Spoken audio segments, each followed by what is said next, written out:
আমি গরুর মাংস রান্না করতে পারি না দেখে হলে আসলে সবসময় মুরগির মাংসই কেনা হয়।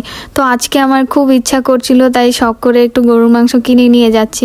আরও কিছু বাজার করেছিলাম, টুকিটাকি ডিম সহ আরও অনেক কিছু। তারপরে যে এসে একটু আম্মুর থেকে ভালোভাবে রেসিপিটা শুনে নিয়েছিলাম। এবার একটু নিজে নিজেই রান্না ট্রাই করতেছি, দেখি প্রথমবারই গরুর মাংস কেমন হয়। আমি আসলে যখন রান্না একেবারেই পারতাম না, মানে কখনো কোনো রান্না ট্রাই করি নাই, তখন আমার কাছে রান্না অনেক বেশি কঠিন মনে হতো। এখন আমার মনে হয় রান্না জিনিসটা আসলেই খুব সহজ, আর মাংস রান্না করা বেশি সহজ, শুধুমাত্র রান্নার অ্যারেঞ্জমেন্ট করাটাই বেশি কঠিন। আমার এই রান্নার আগের কাজগুলো করতে খুবই কষ্ট লাগে, যেমন পেঁয়াজ কাটা, রসুন বাটা, এই জিনিসগুলো আমার ভালো লাগে না করতে। তারপরেও দেখতে দেখতে এই যে আমার রান্না হয়ে গেল।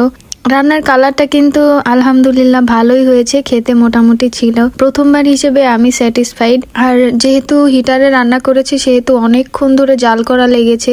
প্রেসার কুকারে দিলে তো নর্মালি মাংসটা খুব দ্রুত নরম হয়ে যায়, কিন্তু হলে আমি প্রেসার কুকার কোথায় পাবো, সেই জন্য আমার অনেকক্ষণ ধরে রান্না করতে হয়েছে। তারপর ফাইনালি যে মাংসটা বেশ সফট হয়েছে।